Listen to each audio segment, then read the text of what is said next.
Hey guys, and welcome back to HairHoney. So my name is Marielle, and for those of you who do not follow me or have not seen any of my videos, I have been struggling with hair loss now for about 2.5 years. I have probably lost about 3/4 of my hair, and have recently, or over the last year or so, started researching my little heart out to figure out the best and most sustainable solutions for hair loss as well as causes of hair loss. Now, most of you may think hair loss is genetic and, you may just get it because your mom or dad had it, and that is totally incorrect. I am here to help you guys myth bust all of those myths you guys have heard about hair loss and help you regrow your hair, as I have been doing for the last couple of months or so, whereas my shedding has gotten very minimal and I've been seeing amazing results with what I have been doing. I will include overlays, guys, of my before and after pictures to show you my progress and as we go along, but I'm here to talk to you guys today about DHT, one of the hair killers. It's probably the #1 hair killer.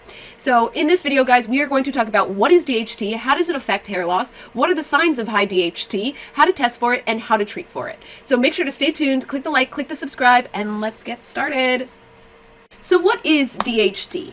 Now, DHT, as some of you guys may know, is a methylated form of testosterone. Now, hormonal hair loss is one of the most common and prevalent types of hair loss across the board for both men and women. So when attacking hair loss, you really want to attack DHT no matter what it is from. Everybody has DHT in their body and in their scalp. So one of the leading causes of hair loss, hormonal hair loss, is an excessive production of DHT. Now, as I mentioned before, DHT is a byproduct of testosterone. Now, this doesn't mean you have excess testosterone or too low testosterone. What this means is out of the testosterone you have, it is going down a methylation pathway that is leading it to be DHT. Now, how does DHT affect hair loss? So once testosterone is formed in the body and it begins to methylate in different kinds of forms, what will happen is DHT production starts from that bad methylation pathway. And that methylation pathway will lead to a concrete-like substance that starts to build in the follicles. The more it builds in the follicles, the smaller the hair follicle and the hair shaft become, reducing the blood circulation and the blood flow to hair. Blood circulation is one of the key components to hair growth and minimizing hair loss. So it's really important that no matter what type of hair loss we have, we attack DHT in the right ways. Now, I will talk more about how to attack DHT both topically and internally in the best ways possible to help not only prevent hair loss, but also to help hair growth. So as you guys can see from this overlay, you see the miniaturization of the hair follicles in each stage as the DHT begins to fill the follicle up. The further away from the bloodline the follicle gets, the further gone that piece of hair is. So what are the signs of high DHT? Some of the signs of high levels of DHT, in addition to hair loss, typically come in the form of enlarged prostates, more acne, oily, sebaceous kind of acne, as well as a receding hairline or balding right here and on the crown. So those are really great tells of if you have too high levels of DHT. Now, you guys might not know, and like I mentioned before, it's just really important to attack DHT no matter what kind of hair loss you have, because we all have DHT and it affects all of our hair. And there's no real benefit to DHT and what it does in the body, so there's no need for it really, and we might as well try and minimize the amount that we have in the body and the amount that's getting methylated. Now, moving on to how to test.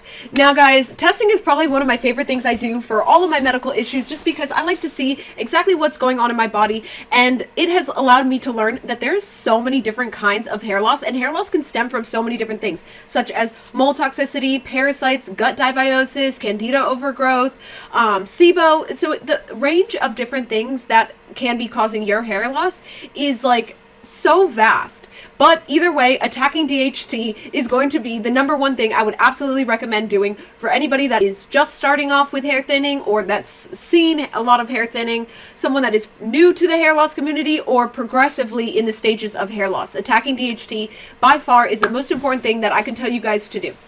Now, how to test for DHT is typically through a urine or blood test. Now, there's a test out there called the Dutch test, and I use this test pretty frequently, and I'll include overlays, guys, showing you how much estrogen you have, how much testosterone you have, how much progesterone you have, as well as the methylation pathways that each hormone is taking. So it's really important to know your hormone levels as well as your DHT levels, due to the fact that something as simple as low testosterone and no DHT production can cause hair loss. Something as high DHT production, minimal androgenic effect, which means minimal of it's being methylated into DHT, that can also cause hair loss.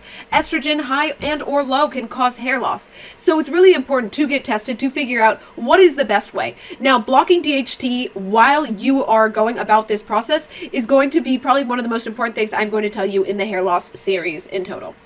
You always want to be blocking DHTs internally as well as topically in order to get the best results while you're waiting for your Dutch test results or your adrenal gland or your endocrine system test results to come back in so you can further pinpoint some of these issues. Now, if you guys do not assume it is hormonal, I have more videos talking about other types of alopecia, such as alopecia areata, because that can stem from gut dysbiosis, mold toxicity, Lyme's disease. Like, there's a whole host of different things that can be causing your hair loss, guys. So if you do not think it is solely hormonal, make sure to check out my other videos. And then also, we're going to talk about how to treat DHT and what are some of the best DHT blockers.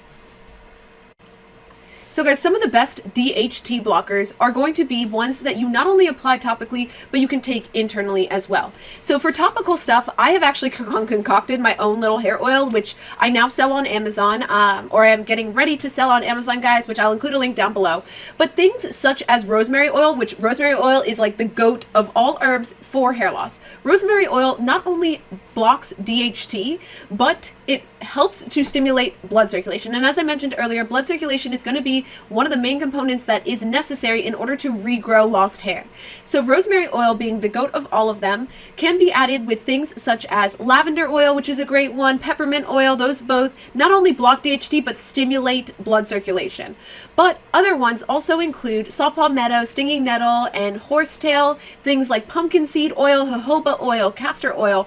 All of those oils are going to be super, super beneficial for hair loss. Now, in making those, you really want to get carrier oils such as jojoba and pumpkin seed probably being one of the best anti-inflammatory and anti-DHT oils.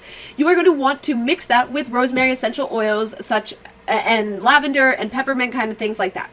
So things that not only work to reduce DHT on the scalp, but also to increase blood circulation. Now, when talking internally, there's different things that you can do. Now, rosemary is not as effective when taking it internally, but things such as saw palmetto, stinging nettle, and horsetail are really great when you incorporate them into herbal teas. Now, I also make my own herbal teas. They used to be for sale on Etsy, but I had problems with Etsy, guys, so I am no longer selling my herbal teas, although I do oil my hair every other day, and I also take my herbal teas just about every day. And I do this not only to reduce the DHT internally and stop the methylation of testosterone into DHT, but also to cleanse my scalp and attack DHT from the outside. Now, I'm going to do another more complete video on the best types of foods to eat as DHT blockers. And some of these things can include green tea, coconut oil, onions, turmeric, pumpkin seeds, edamame. So all of those kind of foods are going to be super, not only great in omega 3s, but also good at reducing DHT levels and stopping the methylation of testosterone to DHT. So those are some of the really important things to do, guys. Now, if I were to recommend one, and the one thing that I have been doing consistently that has actually noticeably been bringing more hair and stopping my shedding, it is rosemary oils and rosemary waters. Now, I will talk more about this in other videos, and I believe I already have some videos out there, guys. Number one, how to make rosemary water. I know I have a video on that, so if you guys want to check that out, make sure to check that out, as well as just some other videos, more informational, figuring out what type of hair loss is your type of hair loss so that we can get to solving it. Because not only do I explain what can cause hair loss, but I also give you guys the testing to take for that and the way out of it. So make sure to click the like, click the subscribe, comment down below, guys. It would be greatly appreciated. I am trying to help others like you and me get to the bottom of their hair loss so we don't have to deal with this anymore, because it is soul crushing, and I just want you guys to know that I am here with you, working myself to fix this problem, and I'm hoping that you guys find success too.